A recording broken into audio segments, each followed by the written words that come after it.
I have an interview with Jimmy Durante, which I treasure. He didn't try to up me at all. He sat there and talked like a nice, genial mensch, answering my questions, going into his recollections, sharing important pieces of his past, and emitting a warm glow.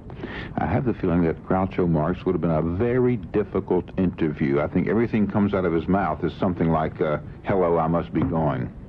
It actually wasn't really like that.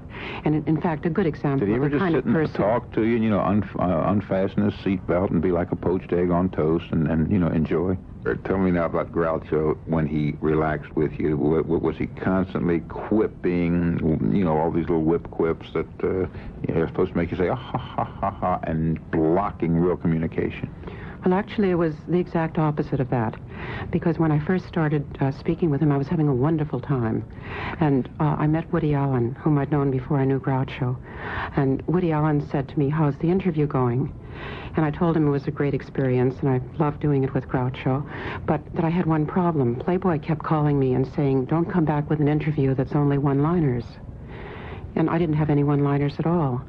So I knew something was wrong, and I realized that I was bringing out one side of Groucho because he was a person who was so responsive to a particular audience that he was different with different people. And so Woody Allen volunteered to go over and ask Groucho questions. And he came over with a prepared list of questions. He was going to learn the entire history of vaudeville, of the films, find out all about comic techniques, and learn everything that Groucho had to share. And Groucho didn't mean to spend the afternoon that seriously. But Woody Allen went on and asked all these questions, and a lot of it was very funny. But I realized that Woody Allen brought out an even more serious side of Groucho than the one that I did.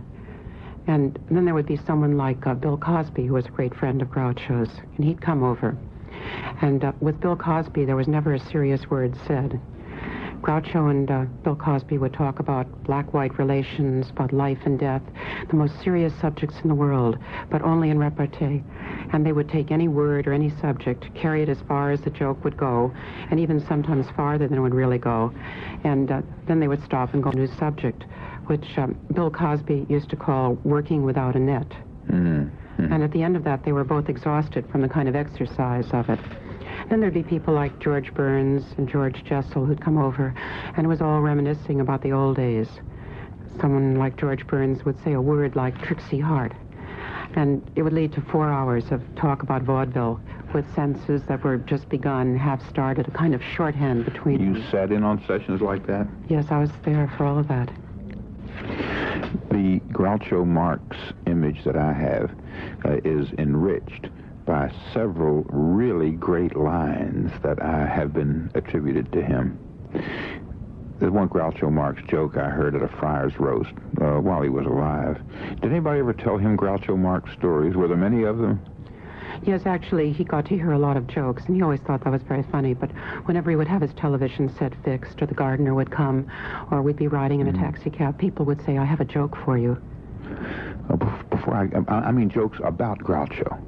Not Groucho Marx, jokes about him where he is the star. We've all heard Sammy Davis Jr. jokes and Queen Elizabeth jokes. There are Groucho Marx jokes. I wonder if he ever lived to enjoy them. Well, he really didn't hear them from people. They might recall something. He often met fans who'd been on You Bet Your Life, and they would remember something he said to them at the time. But Groucho Marx stories, I don't think he heard so many of those. Well, the one I heard, Groucho Marx, when he was, 185, 190 years old, he was a real old man. He was walking down the street in Hollywood, and he's approached by a prostitute. And she said, how about it, Buster? And he looks at her and says, Madam, I am 86 years old. Whereupon the lady said, oh, baby, you've had it. He said, oh, is that so? Well, how much do I owe you? And this is, typical of friars. And I just wonder if anybody ever passed those jokes on to him. They might have, but I didn't hear it. Not that one, anyway. What was his life like? I don't even know if he... I know nothing about Groucho Marx. As a matter of fact, for other Marxabilia lovers or potential Marxabilia followers, back up to the beginning. What was his first success? How did he make it big?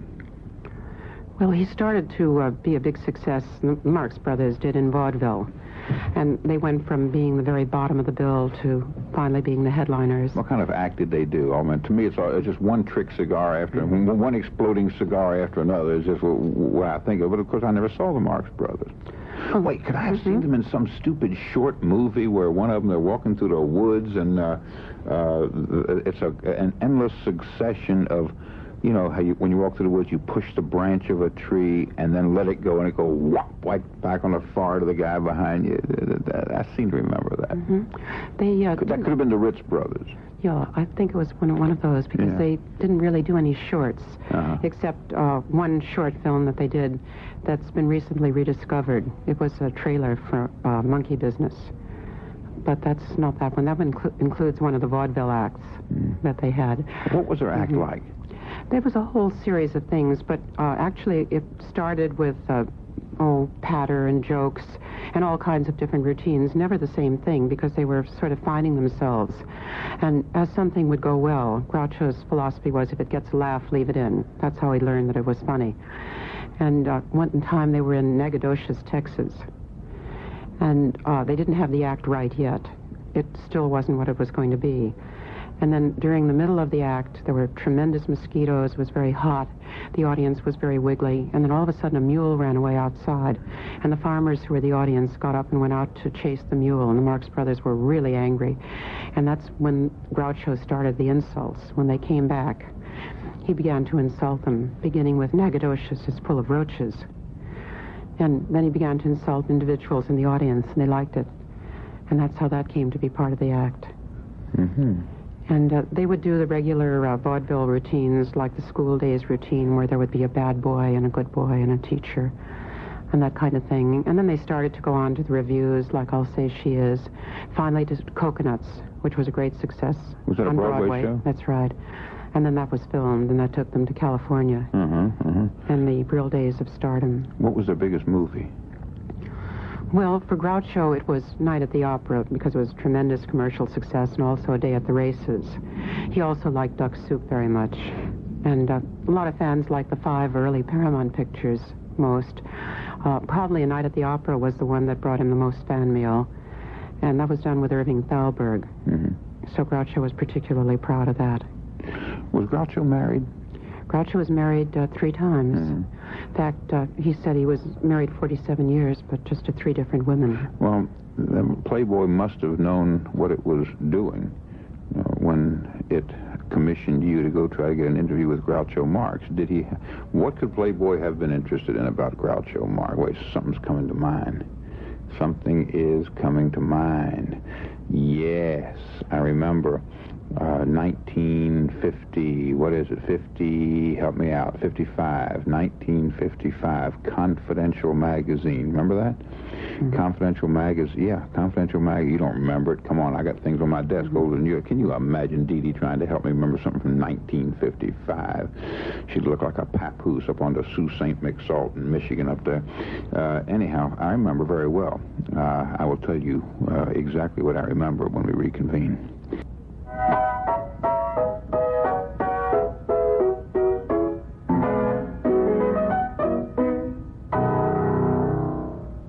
WMCA, Strauss Communications, New York. Barry Farber said if he were elected, he would fight to have all pornography removed from public view. Despite this, here's how Bob Guccione, the founder and publisher of Penthouse, feels about Barry Farber. I've done a lot of television talk shows, and every talk show really attempts to be controversial. And I've done the Barry Farber television show. I did it recently. And the thing about Farber that I like most of all is that he creates the controversy himself. He gets stuck in the middle of it, he gets involved, he tells it like it is, and he doesn't pull any punches. And that's the big thing about Barry. He's a bright, stand-up guy, but he's tough. Farber, provocative. You may love him, you may hate him, but don't miss him. That's Channel 9, WOR Television, Sunday nights at 11 o'clock. The Barry Farber Show, Sunday nights at 11 o'clock on Channel 9, WOR Television. You know, it isn't fair. What's not fair? We roaches just aren't wanted. People don't invite us to their homes. I know a place that Oh, does. yeah? Where? That house over there. That white one with the green shutters? No more. Yeah? Why? They don't leave waste food out anymore. They must have had one of them pest control people in. I've seen a lot of our guys going in, but none ever come out. I guess you're right. What's a self-respecting roach supposed to do to get by these days? Well, roaches and other insects have a place in our world scheme of things, but that place shouldn't be your kitchen. You can do a lot to keep them away from your home by not leaving food scraps around. And if they do get in, proper use of pesticides may be the answer. In most cases, the best and safest answer is to consult a professional pest control specialist.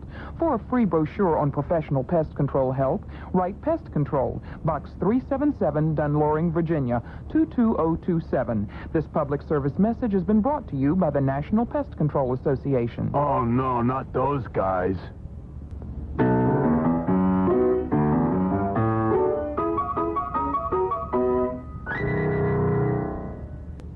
Barry Farber, memo to other brother broadcasters across the country. If you are ever fortunate enough to get Charlotte Chandler on your microphones, you don't have to read "Hello, I must be going" and make copious notes. Read it for pleasure and then go right back to the table of contents and just read the titles to the audience and let Charlotte Chandler jump for each one.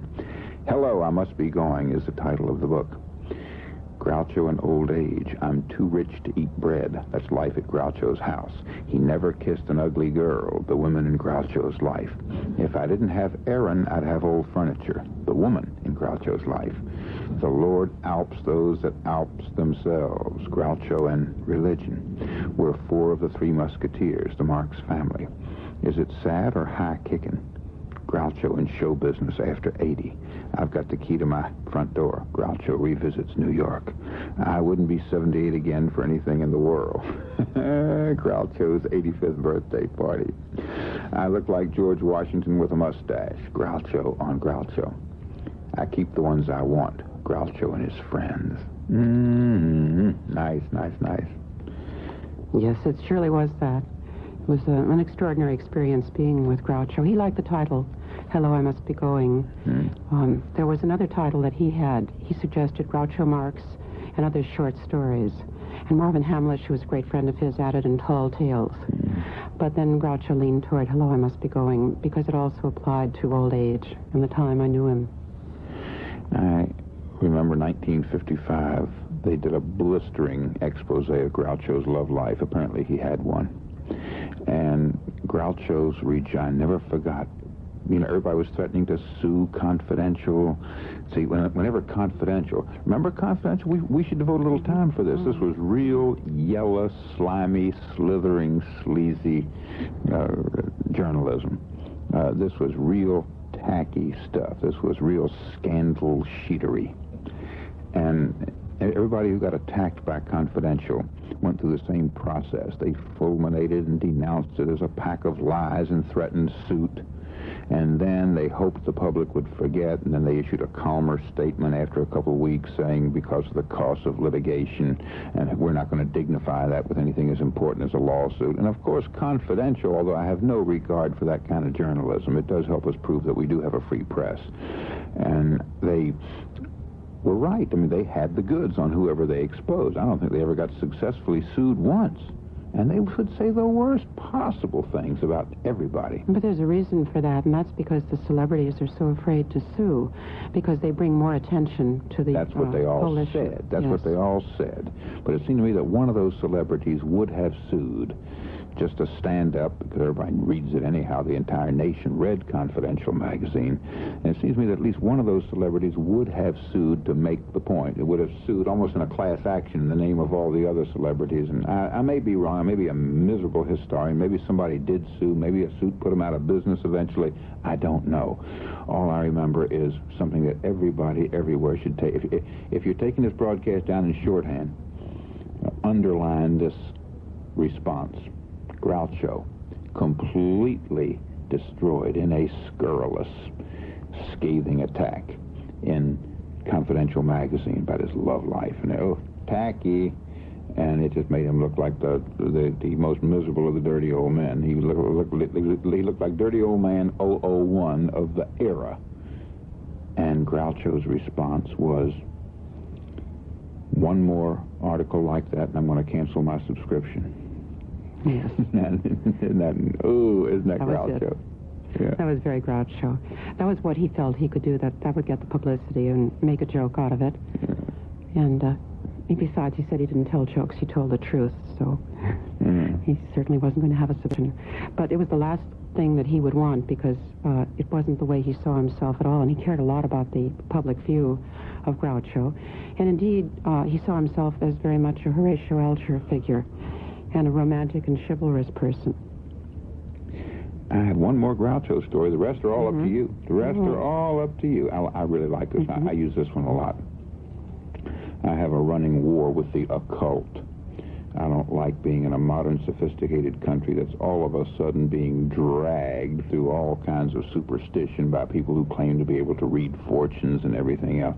And this nation is a pushover. This may as well be some primitive tribe of Stone Age savages in the Sepik River Valley of New Guinea for all of our sophistication. Once the occult and the ESP and the supernatural and the paranormal, once those forces get to work, and they really do knife right through the most intelligent, modern, sophisticated society and make fools of us.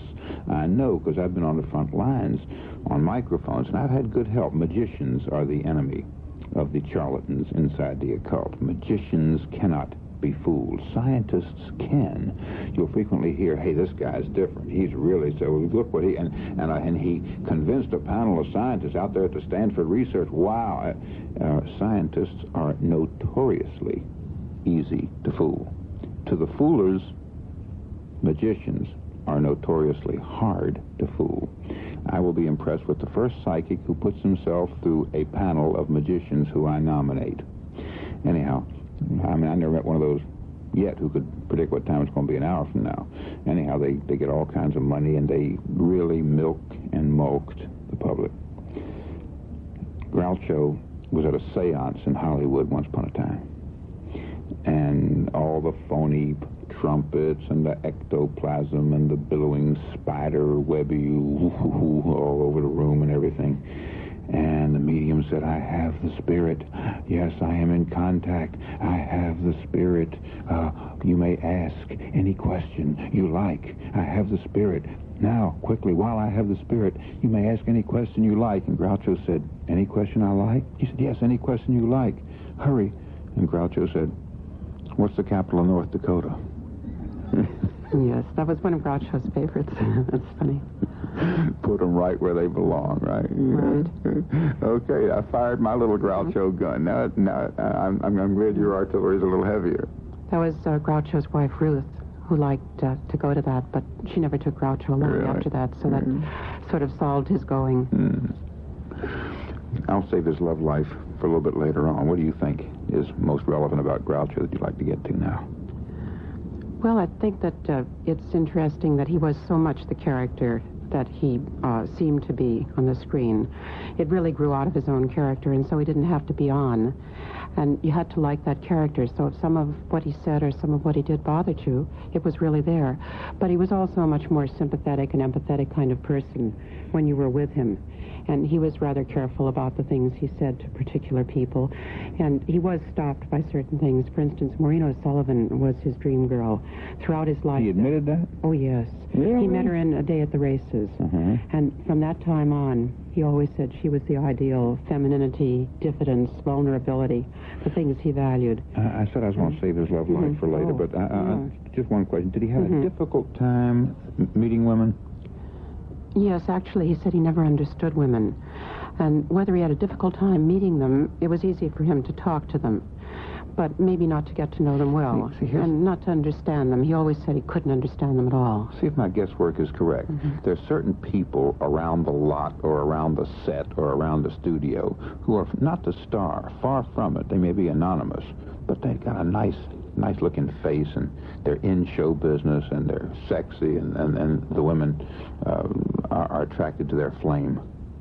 Something tells me Groucho was always the superstar And every woman loved being in his company and being his friend and being recognized by Groucho Marx. But I have the feeling very few of them really wanted Groucho to say, let's you and I go to dinner alone. Yes, well, Groucho felt that the person having all the success in life and all the fun... Oh, forgive me. Now I'm caught in your flame. I've got a break right now and apologize for being late.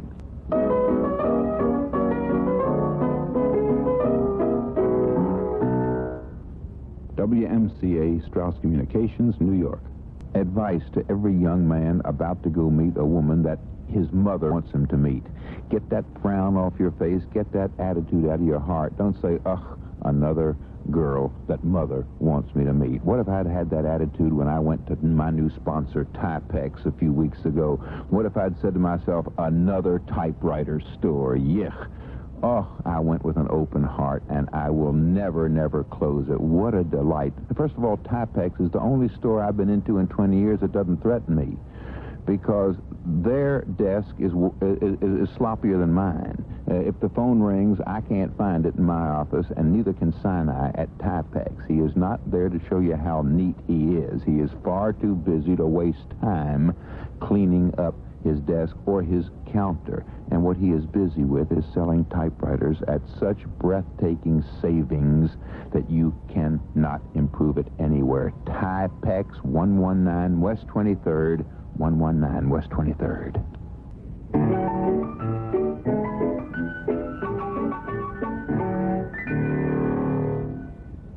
I'm Barry Farber, invading the privacy of one of America's treasures, Groucho Marx, one of our natural resources, and he is captured for all Americans to enjoy, for everybody in the world to share, between covers of Charlotte Chandler's book, Hello, I Must Be Going, the definitive biography of Groucho Marx. Was I right? Every woman loved him, loved to be around him, but didn't really want him to call and say, let's you and I go off alone somewhere. It's hard to say, but Groucho would have been the first to agree with you, because that's the way he felt it was. He always talked about his brother Chico, and he felt that Chico was the one out there having all the fun. Groucho would say, I had to marry them. And then he would show me this picture that hung in his bedroom that had the cast of Coconuts. There'd be all the beautiful chorus girls, and everyone was there, but there was one empty chair. And Groucho would say, that's the best picture of Chico, the empty chair, because he was out either playing cards or with some dame. Oh, was that a Groucho story, too? Went to a restaurant one time, and the music was too loud. The band was playing too loud. He wanted a little peace and quiet. And he said, the waiter came over with one of these stupid, phony, sycophant smiles you get when they expect a bigger tip and there's a celebrity involved. And the head waiter said, would you like the orchestra to play anything special? And he said, yes, ask them if they can play Pinochle. I never heard that one, but it could have been. It sounds Groucho, whether it is or not. Yeah. Cards played a lot of part in the life of the Marx Brothers with Chico and Zeppo and Groucho's father.